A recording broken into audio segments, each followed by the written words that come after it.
So Stephen Garfinkle is professor of history at Western Washington University.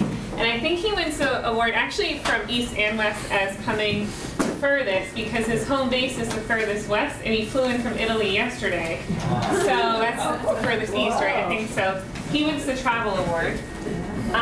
His research focuses on social and economic history in early Mesopotamia. This past year, he received the Outstanding Faculty Leadership Award at Western.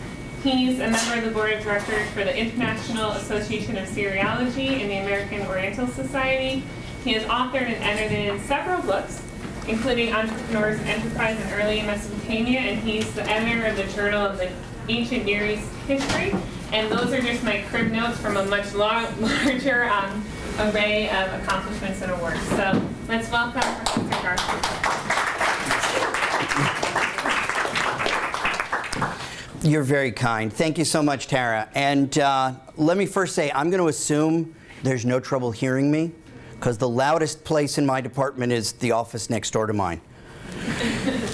Now, I want to thank you all for having me. And this is an exciting opportunity for me, I should say, for three reasons. As a historian, I want to dig into what brings me here. So first of all, I should say that many years ago, more years ago than either of us would like to acknowledge, I actually took a seminar from Professor Bullitt when I was a grad student at Columbia. So it's particularly fun to follow that. I also did a significant amount of my doctoral research in the Babylonian collection, which I understand you visited yesterday. But the best reason I have for being here is that at Western, we do an awful lot of training of social studies teachers. In fact, a significant percentage of our major is future teachers like yourself. So I feel accustomed to speaking to an audience of future teachers. It's actually fun to catch an audience where you've already been out and doing it, because my students are all on the way. And some of them, I have to say, and I apologize in advance for your middle school teachers, some of them eager to teach middle school, which is the one thing that I've never quite understood. Middle schoolers are scary. Now, I should also say Professor Bullitt's presentation is a really good springboard for a lot of what I have to say. I'm not going to talk a whole lot about wheels. I will perhaps talk a little bit more about animals. This might be the half-assed part of the day. And you know, much of what he said, as I mentioned, forms a really good background to some of the points that I'm going to make. I also may offer some slightly differing interpretations of the Mesopotamian material. So, cities, as you well know, since you're all here for this particular institute, were the building blocks of civilization in early Mesopotamia. The great cities built on the alluvial plain of the Tigris and Euphrates River were the most prominent features of the landscape. And this was certainly true physically. The cities themselves stood out above the relatively flat landscape in Mesopotamia and provided people with their most visible landmarks. And I like to highlight that because we live in a world where, for many of us, natural phenomenon are the obvious landmarks, and we think of man-made phenomenon as being a much more of a feature of the modern landscape, whereas if we go back to ancient Mesopotamia, it was the man-made phenomenon, once cities had been built on the plains of Mesopotamia, that were its most prominent features. Indeed, from at least the late 4th millennium BC onwards, the walls of one city on a clear day would often be the most visible feature on the horizon from another city. And I bring this up to remind us how much a part of the Mesopotamian consciousness urban environments were. Politically, ideologically, socially, cities, and here we should look at least the concentration of some of those cities down in southern Mesopotamia, and I'll come back to this. Politically, ideologically, socially, and economically, cities were at the center of the ancient Mesopotamian imagination, and they were at the center of daily life. My focus today is primarily on the last of these aspects of society, economic life in ancient Mesopotamian cities. But throughout, I'm going to connect trade and commerce directly with these other areas, especially as they relate to development of the state and to larger notions of political community. Now, the prominence of cities is clearly evidenced in the surviving documentary record in ancient Mesopotamia. The most famous literary work from ancient Mesopotamia highlights these points.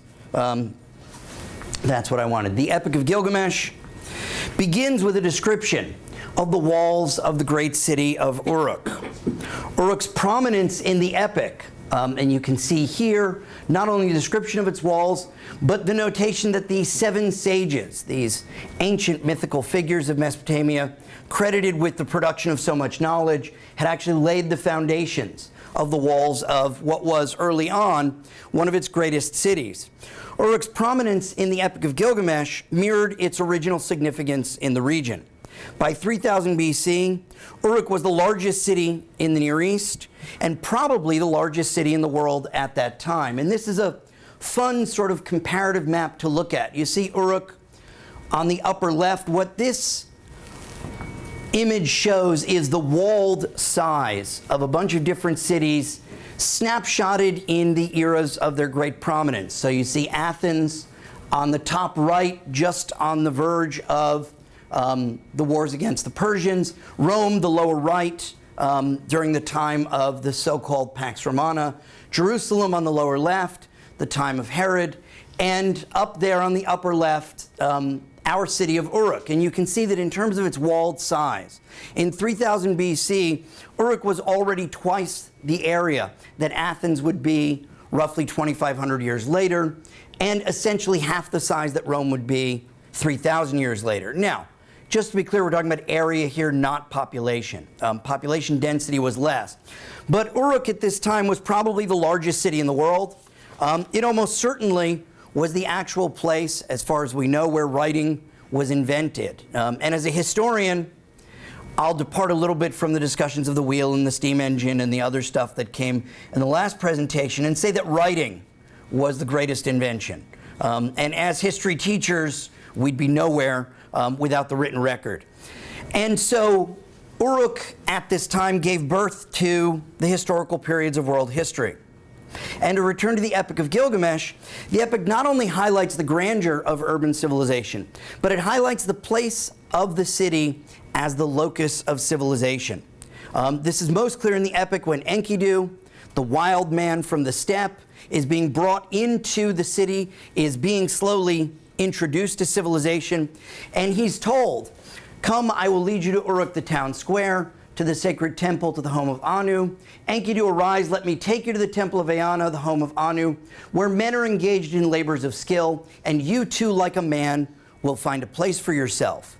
And the text insists that people can only really be people if they live in a city, and that within that city, men find places for themselves.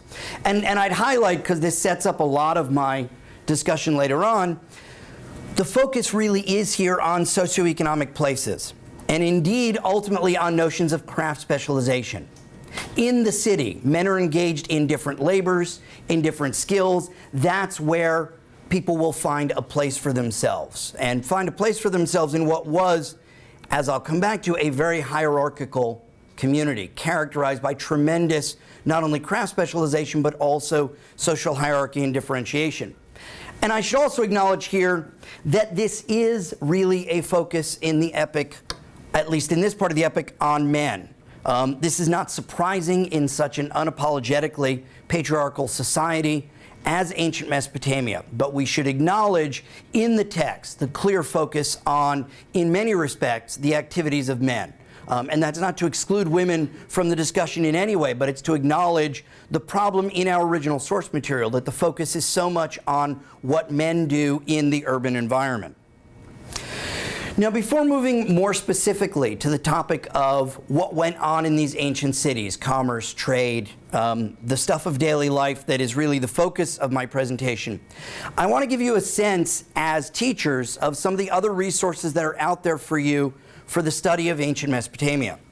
As you know, ancient Mesopotamia today is located almost entirely within the modern nation of Iraq, and the unstable situation in Iraq has been a calamity for the survival of its ancient cities, some of which have become casualties now of several wars in the region. At the same time, to strike at least a somewhat hopeful note, excavation is beginning again in southern Iraq. And in fact, I saw a presentation not long ago on the new excavations at the ancient city of Ur. So we can now look forward to reports of new archaeological evidence. In the meantime, though, as teachers, there are a lot of places you can go online to find some really neat Mesopotamian things and things that you can give to your students. The first of them, my favorite, the British Museum. I should mention, only fair to point out, there's nothing British in the British Museum. I don't know if any of you have been there. It's one of the remarkably named institutions of the world. If it was called the Museum of British Colonialism, the closest the British Museum gets to British objects is its collection of Roman artifacts found in Britain. So the detritus of a former era of colonizers. But the British Museum is, though, one of the best places to go. And in fact, if you just go to right there, I think it's just britishmuseum.org.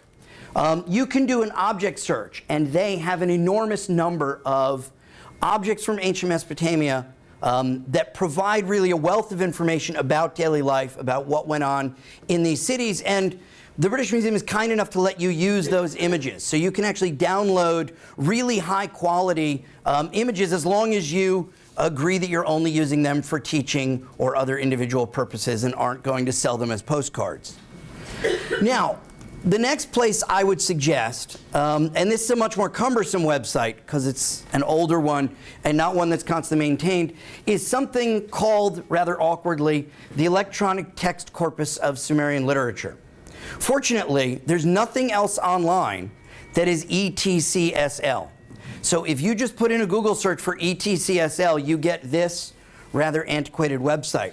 But what's neat is it has English translations of any number of the earliest mythical and literary texts that we have in the written record. All of the different stories and texts from early Mesopotamia are provided here in English translation. Totally open access, and you can give these straight to your students, send them to look at this. It's an excellent place. The last one I'll mention, also I think awkwardly named, is ORAC, the Open Richly Annotated Cuneiform Corpus. Again, there's nothing else online that is ORACC.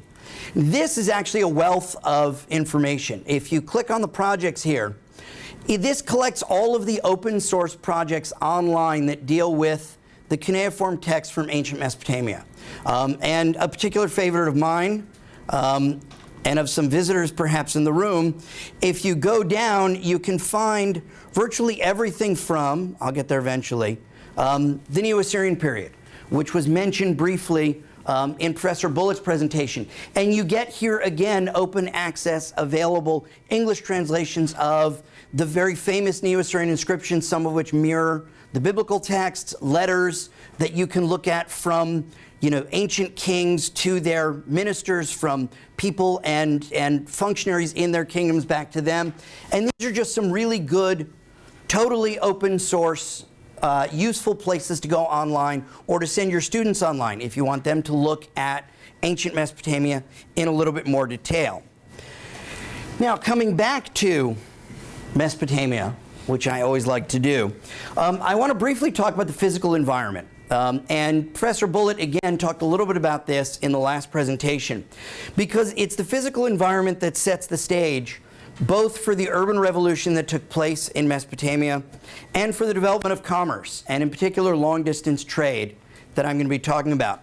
It's a hallmark of southern Mesopotamia, usually called in your textbooks the cradle of civilization, that it lacked rain. This is a nice map showing all of the really healthy, I'm told purple. I have to confess to color blindness here. I like this map, even though it's in color. You've got all those really nice purple places outside of Mesopotamia, in the Fertile Crescent that surrounded Mesopotamia, where agriculture and animal husbandry first developed. Here's our introduction of agriculture map.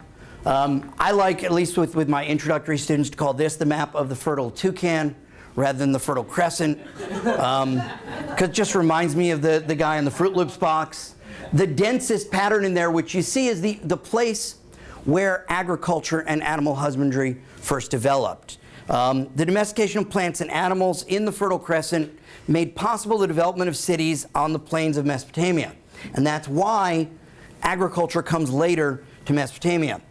Now, in keeping with what Professor Bullitt said, I actually want to talk a little bit throughout this presentation about the importance of animal husbandry, because I think it's difficult to overstate the importance of animal husbandry in the early cities of Mesopotamia, and yet I think it's often ignored. And it's ignored with an emphasis on grain or cereal productivity.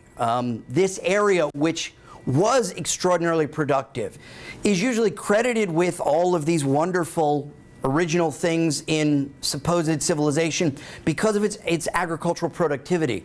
But the animal side of that often gets ignored. Now, certainly, the area was very productive for grain agriculture, for cereal agriculture.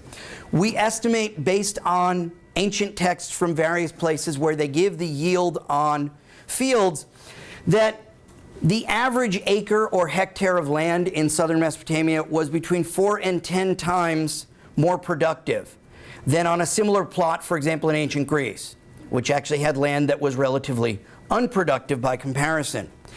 But this focus on grain ignores the importance of animals. And in many ways, it's the animals that drove commerce. And you can see on the top here how many of those important animals that we still depend on in many ways in the modern world were first domesticated in the ancient Near East. And here, by the way, I'll depart from what Professor Bullitt said. The donkey, the fully domesticated, not half-assed, not half-wild, offshoot of the wild ass, of the onager about which he spoke, was a very prominent part of Mesopotamian civilization from very early on. And the textual evidence makes clear the extent to which they relied on domesticated donkeys as primary draft animals. And I'll come back to that in a few moments. But more importantly, especially where sheep and goat are concerned, the very sophisticated industries that arose in ancient Mesopotamia that allowed for tremendous commerce to develop among the ancient cities of Mesopotamia owed its basis to industries that relied on animal husbandry, and in particular, the textile industry. Now, it's also by now, and I'm sure in the textbooks that you're using, something of a truism to note that Mesopotamia lacked most natural resources beyond land, water, and reeds. This can really be seen on this map, where the area I'm talking about today, southern Mesopotamia, seems to have nothing. And this is a very common theme. In fact, stone, metal, and significant wood for building were largely absent from the ancient Mesopotamian environment. The engagement in long-distance trade by these ancient urbanites is usually ascribed to their need to look elsewhere for these types of resources. This is certainly true. But, and this is one of the readings that I think that Sam will have distributed to you, an article that I gave to you by a historian at Columbia by the name of Mark van der Meeroop points out that the ancient Mesopotamians didn't actually need any of those things from the outside world in order to be self-sufficient. That the productivity of the Mesopotamian environment in terms of agriculture, farming, animal husbandry, the availability of building materials, maybe not the best building materials, but the availability of building materials, in particular the mud bricks, which, as Professor Bullitt pointed out, the Mesopotamians used to build virtually everything. All of that was there. And in fact, long-distance trade arose in Mesopotamia alongside increasing social stratification. That is, in these ancient cities, as social hierarchies developed and became more embedded, as elites looked for ways to demonstrate and perform in many ways their new elite status, they looked outside of Mesopotamia for many of the luxury commodities that became necessary for elite consumption. And this took place across a really broad urbanized environment. So here's a good map showing many of the most important cities of early Mesopotamia, certainly not all of them, but you can see how densely populated this relatively small area of what is now modern Iraq was by ancient cities. By the way, this here shows what we think is the approximate ancient coastline. One of the big differences between modern Iraq and ancient Mesopotamia is the fact that the coastline was much more inland. And a lot of the major cities of ancient Mesopotamia, cities like Ur, were actually coastal seaports connected directly to the Persian Gulf. And I'll come back to the trade that they engaged in throughout the Persian Gulf and beyond in a little while. But it's important to recognize many of these cities located right on the coastline. You can see from this just how densely populated with cities ancient Mesopotamia was, and in those cities what you had from the period of the beginning of the urban revolution onward was a growth in social sophistication, social stratification, the growth of a relatively small group of elites who dominated the control of the economy in these ancient cities, and they looked for ways to perform, as I mentioned a moment ago, that status. And this is really important both in terms of its consequences for commerce and daily life, as well as for state development. Not only did these elites drive trade in ancient Mesopotamia, but our evidence also very much restricts much of our attention to those elites.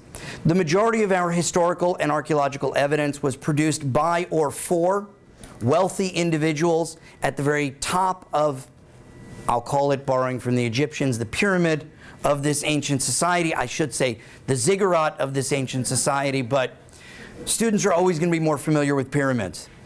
Now, in the period that I'm going to focus on today, which is the Bronze Age in Mesopotamia, and in terms of dates, that's roughly from the end of the 4th millennium, let's say 3200 BC, 3000 BC, down to around 1200 BC. And in the second half of this presentation, I'm going to focus closely on examples from a couple of archives from the 2nd millennium BC to illustrate these themes of commerce and daily life. But we need to remember always that these archives often only provide first-hand knowledge about a small percentage of the ancient population. And much of the ancient population, in terms of what they thought about the society they lived in, is hidden from our view.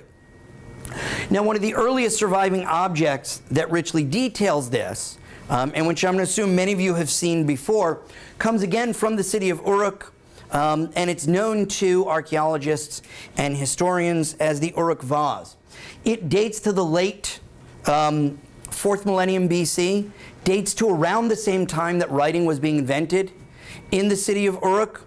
Happens to be an object with a troubled modern history as well. Some of you may know that this is one of the more famous objects initially stolen from the Baghdad Museum following the invasion of Iraq in the spring of 2003. And it also is one of the more famous objects that was returned to the museum. It was returned in pieces and had to be restored in the modern era a second time.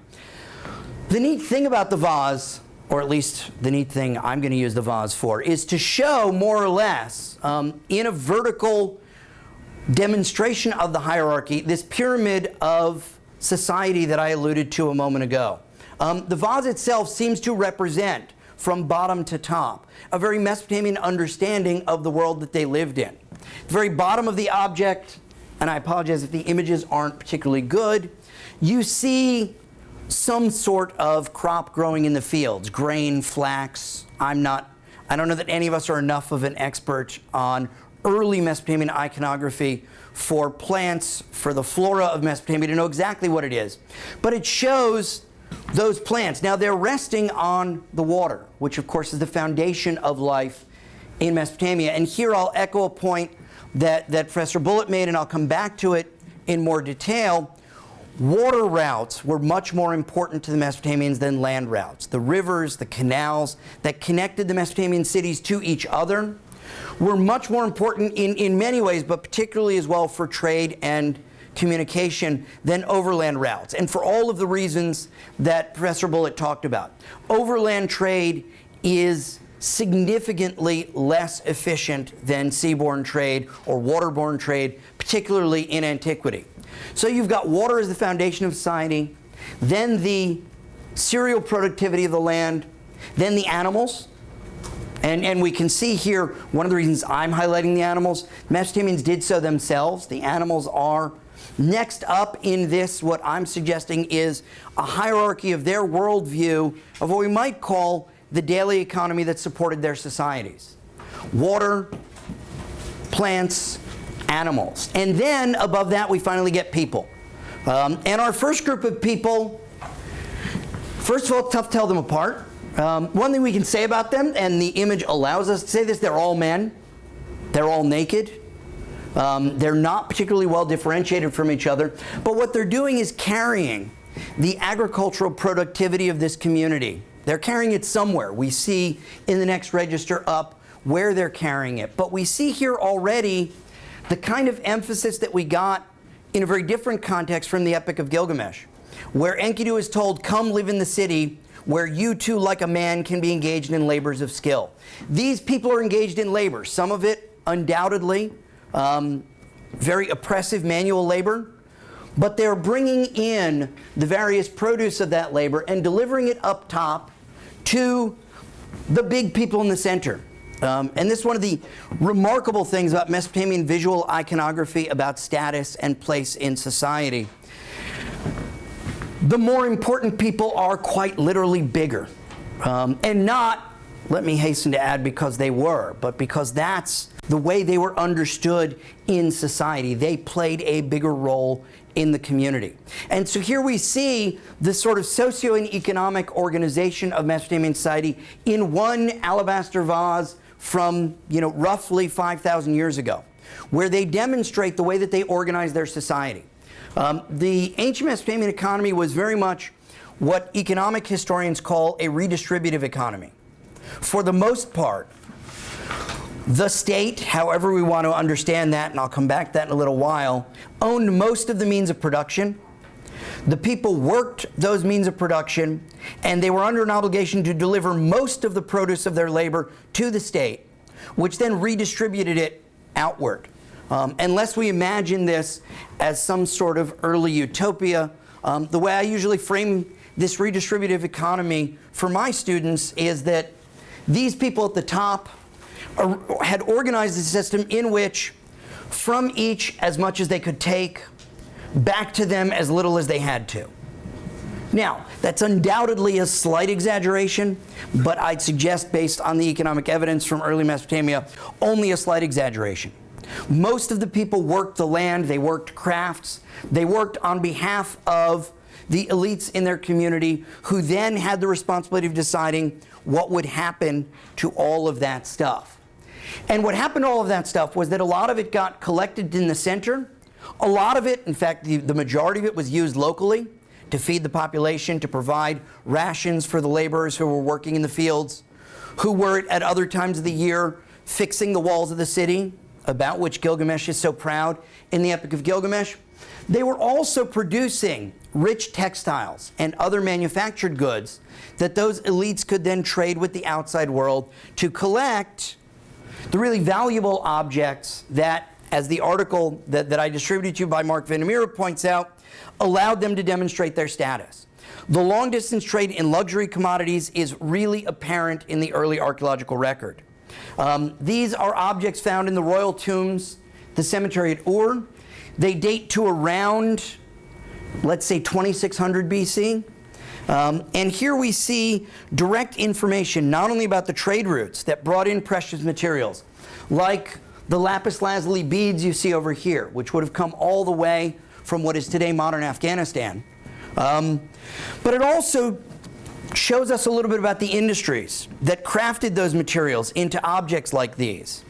These images and the next one that we'll look at, as I mentioned, date to the end of the first half of the 3rd millennium BC, let's say 2600 BC. And this is also squarely in the middle of an era that historians today call the early dynastic period. That is the period during which dynastic kingship became the dominant norm for governing the ancient city-states in Mesopotamia. And I'll return to an object we've already seen today, we see the same sort of imagery echoed on the standard of Ur that we were just looking at a moment ago on the ORAC Vaz. Here you see again people and animals bringing in stuff. Stuff's kind of the technical term I'm going to use for everything they're carrying. And it's everything that's produced in this extraordinarily rich agricultural environment in Mesopotamia. And they bring it in to the people at the center. And you can see once again the elites, and here we see more of them than we saw in the standard of Ur. The elites are, again, quite simply bigger than the rest of them. On that top register, you've got harpists and serving people, bringing these elites something to drink, presumably something to eat at this festival they're having. Standing up, they're as tall as those people are sitting down. And the king himself, over here on the left, is so tall that his head busts through the ceiling. Now, in this, we see again the same sort of demonstration of how the elites at the top of society organized local productivity to have the surplus brought into the center. And then this object again demonstrates how they used that surplus to organize long-distance trade to bring in luxury goods. A lot of the standard of Ur is again made of precious materials that come from as far away as Afghanistan.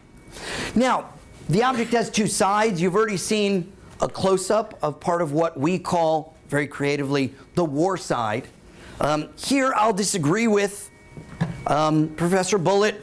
It's very clear that these, as he called them, war wagons, were used in war. It doesn't matter that they only went forward. By the way, no self-respecting general goes any other direction. But more importantly, if we think about what they're used for, they're used actually to mirror the social stratification that I've been talking about.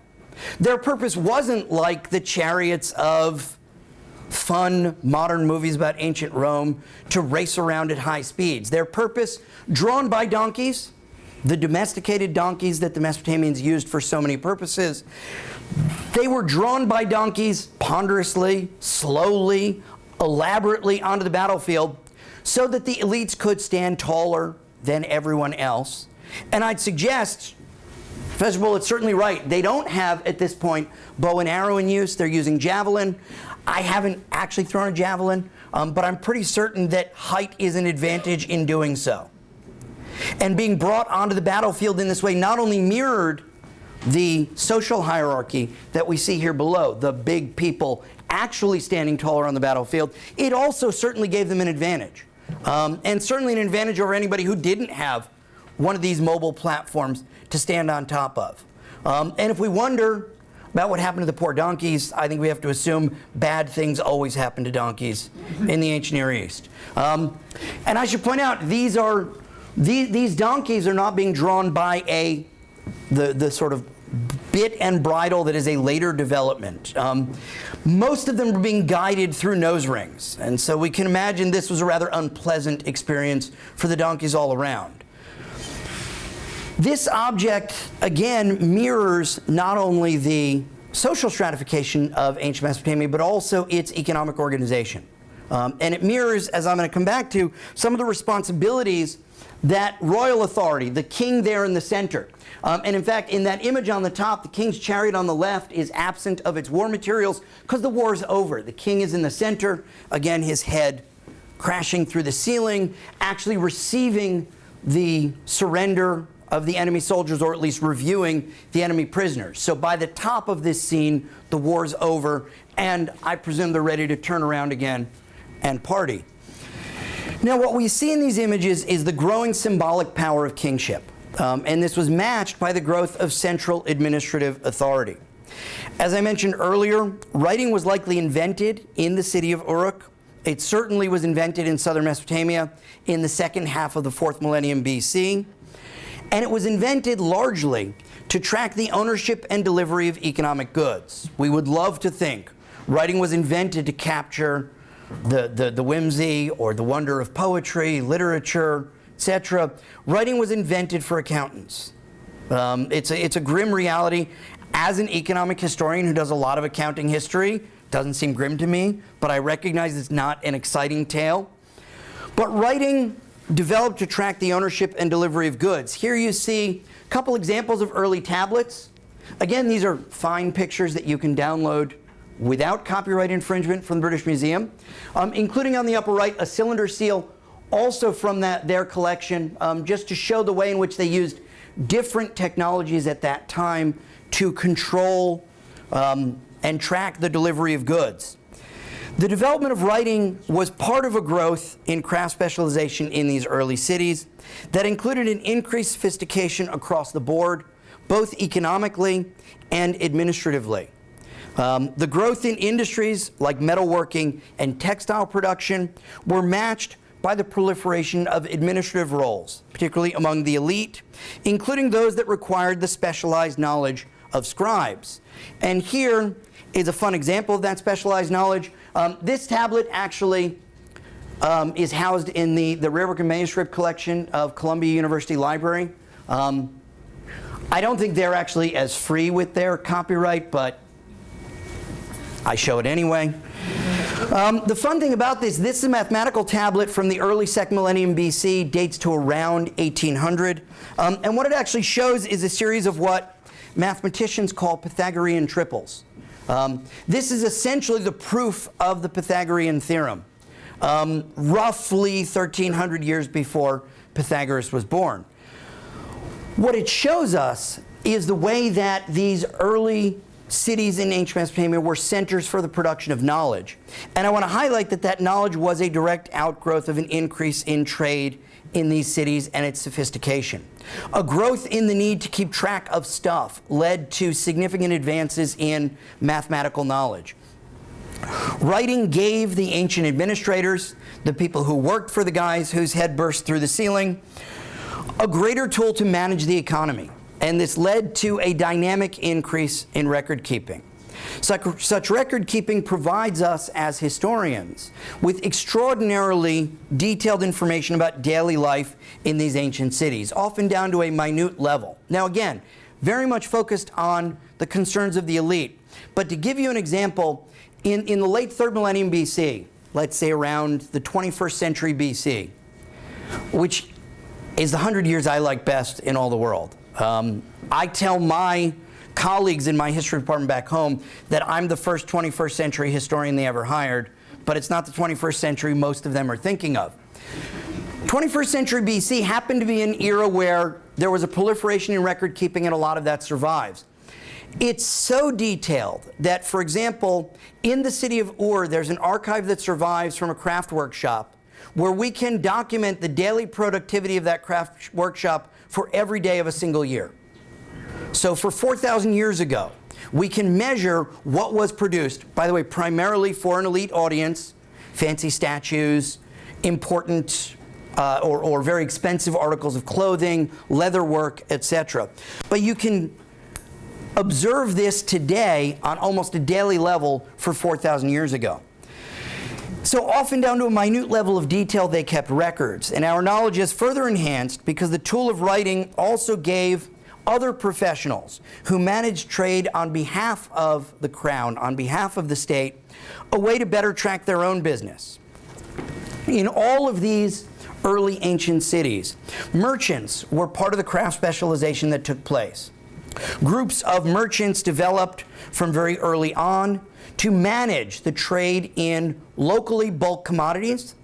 What we have to imagine about this redistributive network of ancient Mesopotamia, the big institutions, palaces, temples, great estates, were bringing enormous amounts of bulk commodities, raw wool, lots of grain, etc., all of which needed to be processed into usable commodities, bread, other types of foodstuffs, beer in particular, textiles, etc.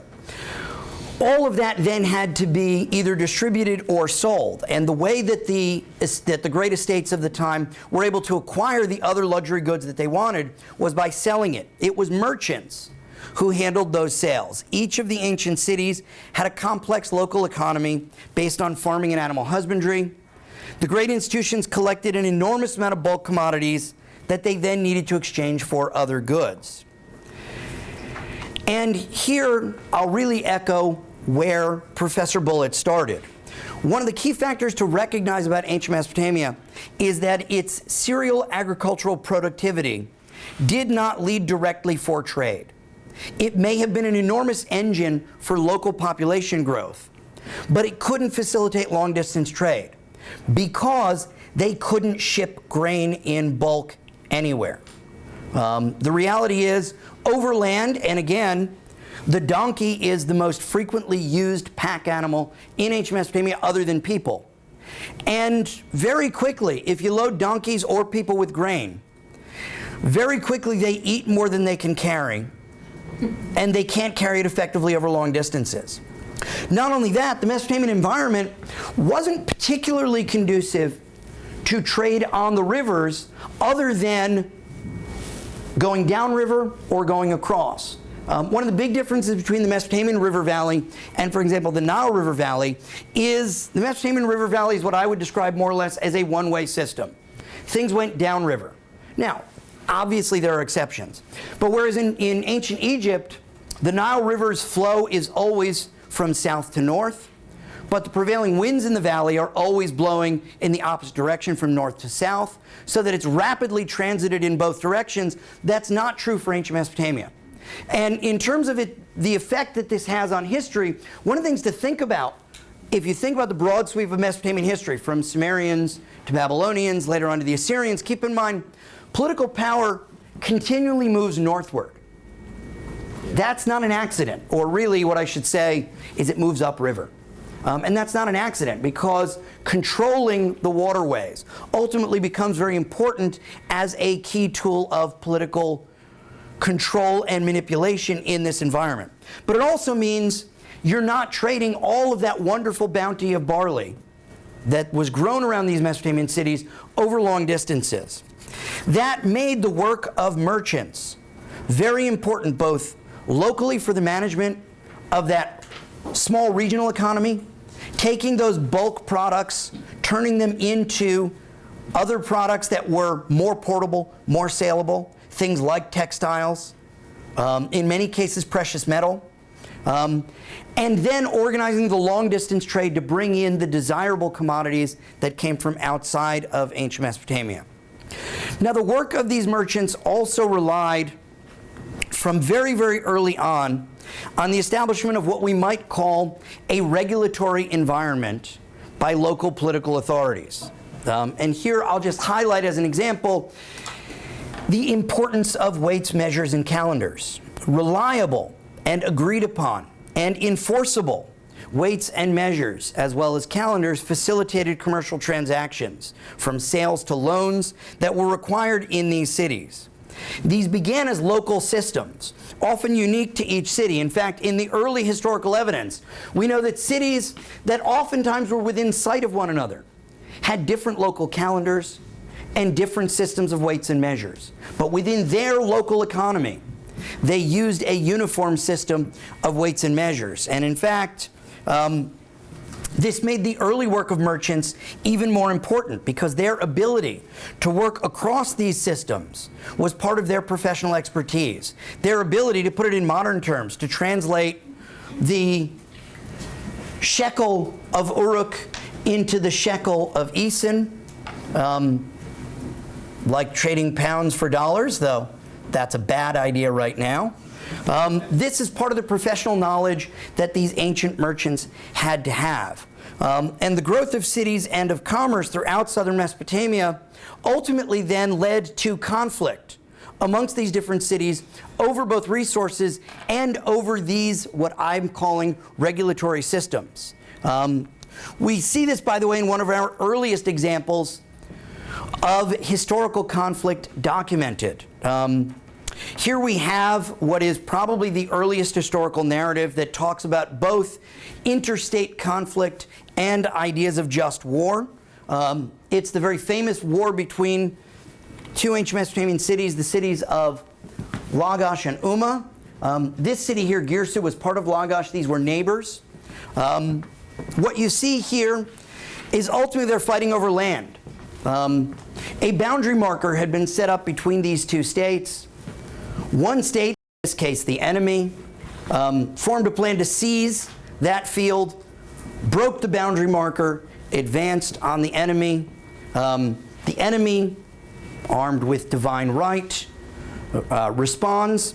But the essence of this conflict is over both local resources and their necessity as engines of growth for both regional trade and long-distance trade, and the growing importance of a need for greater, what I'm calling, regulatory authority.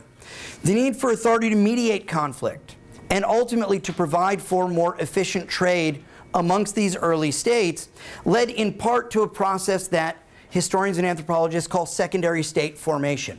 when the city-states merge into larger political units, when larger ideas of political community come along.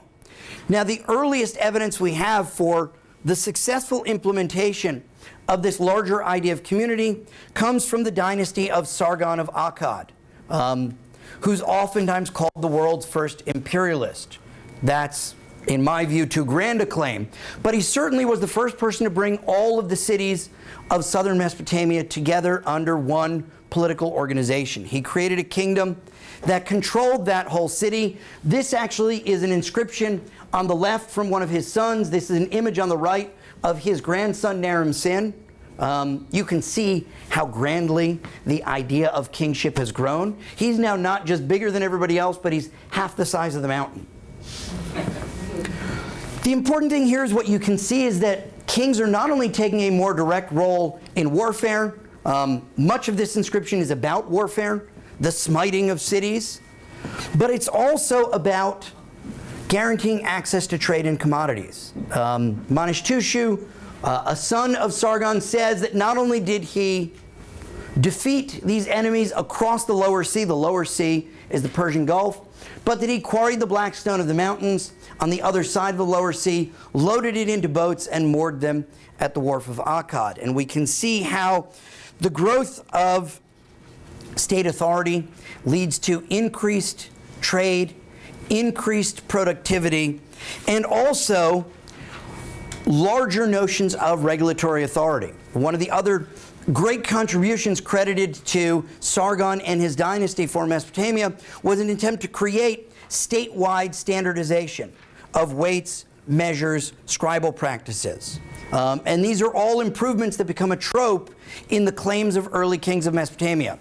Among the good things we provide for you are weights and measures you can trust, calendars you can believe in, other kinds of things that are going to facilitate trade both within the cities of Mesopotamia and allow those traders to better do their job outside of the cities.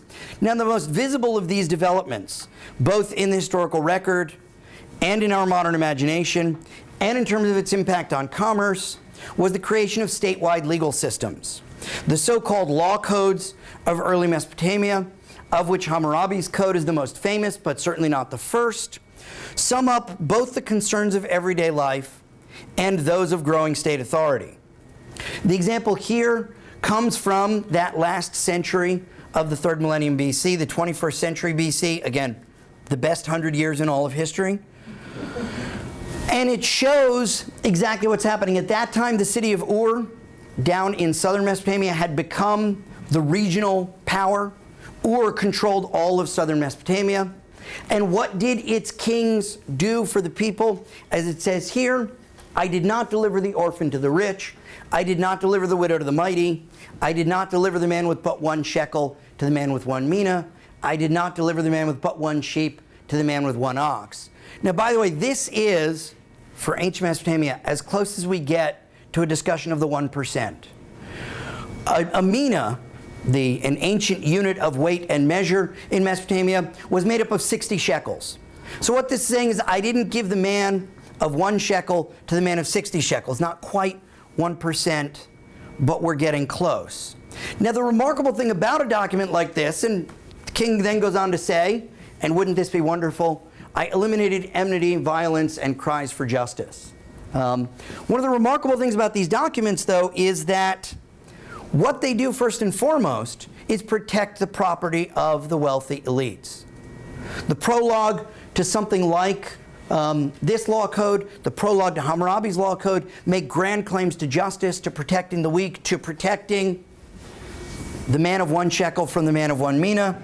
If you then read on in the text, mostly what it says is, don't take anything that's not yours, or the weight of the state will come down on you very, very forcefully. And that's critical to the operation of commerce in these communities. In fact, we tend to think, based on how we in the modern West view the relationship between individuals and the state, we tend to think of the state as being somewhat antithetical to the operation of private property. In fact, history of private property says the opposite.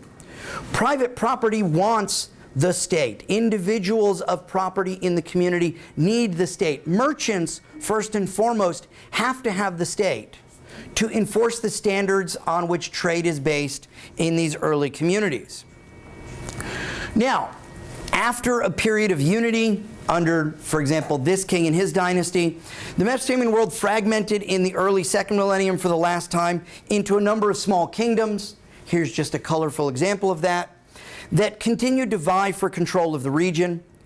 And from this same era, we also begin to get really detailed commercial records from across Mesopotamia, not only in the south, but also in the north. Up here, in what is here the kingdom of Shamshi-Adad, we see in the center the city of Ashur. That area, which I think is brown, is that more or less right? Yeah. Something like that. In that area, that's the place that later on would develop into the great kingdom and empire of Assyria.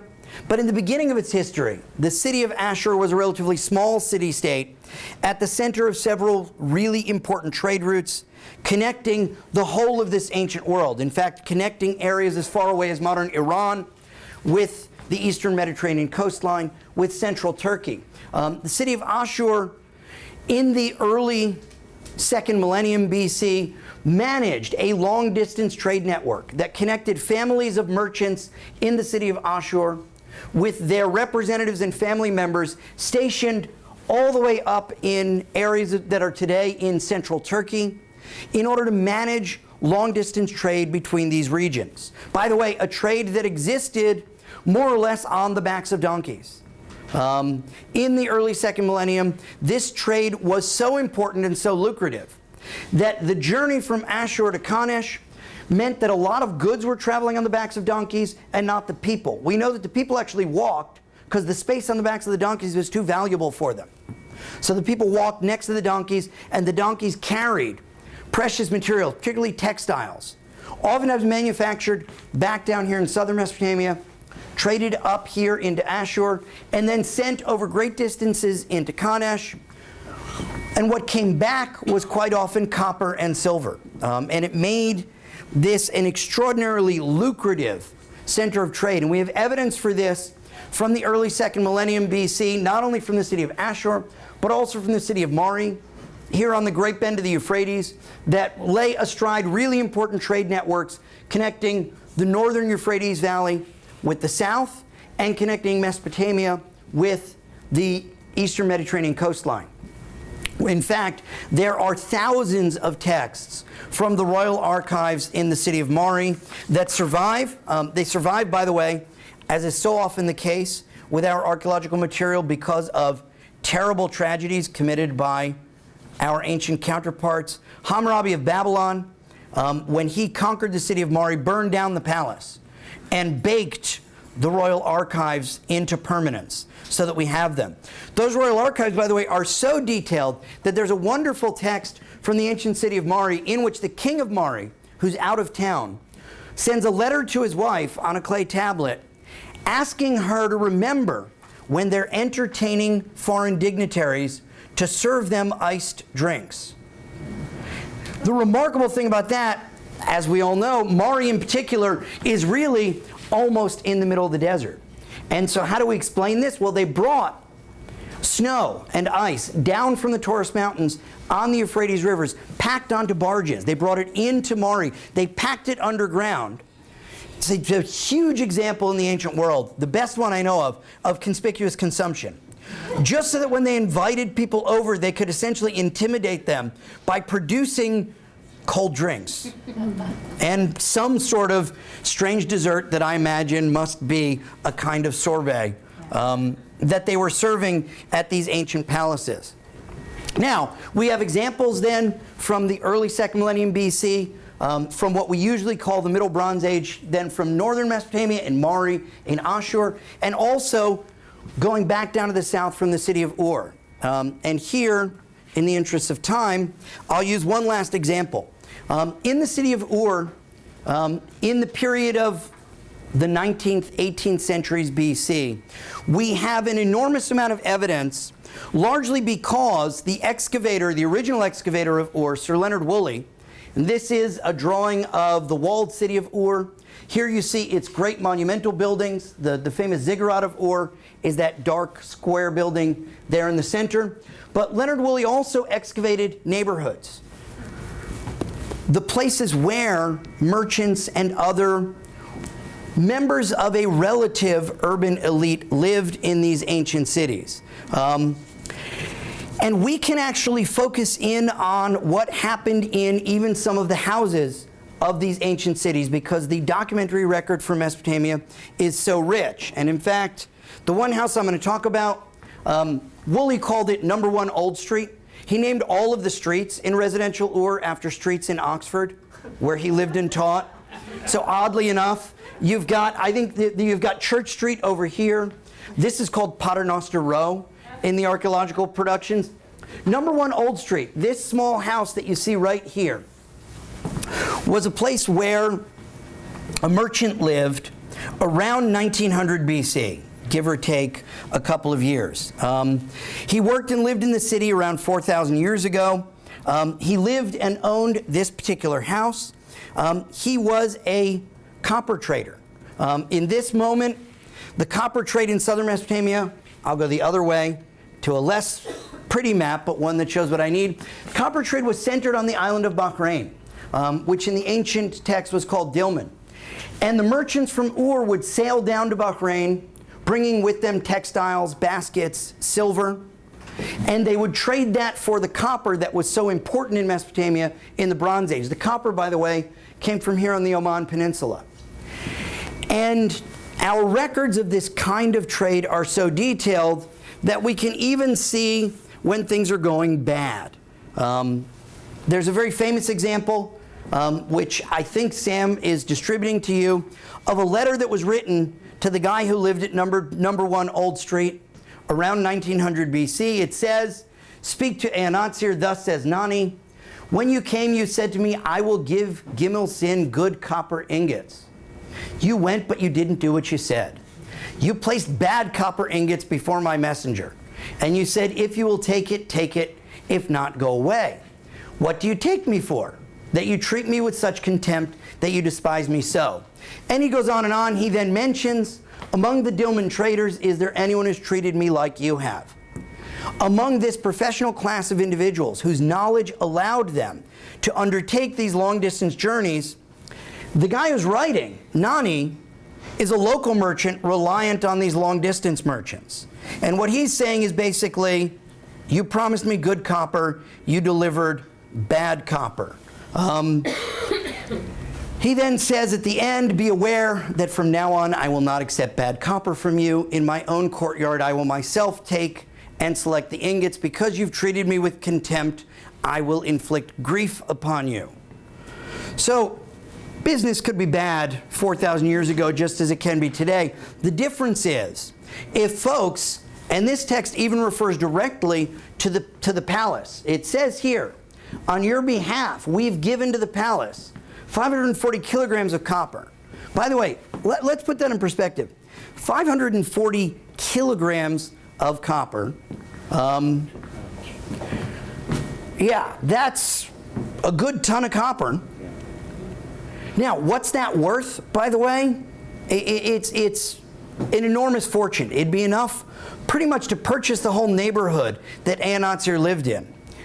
Keep in mind, at this particular time, you could buy a slave for about 8 grams of silver. The 500 kilograms of copper, 540 kilograms of copper at this time, probably worth around, a kilogram of silver. And think then about how many people that buys. Think about the real estate it buys. These are enormous transactions they're talking about.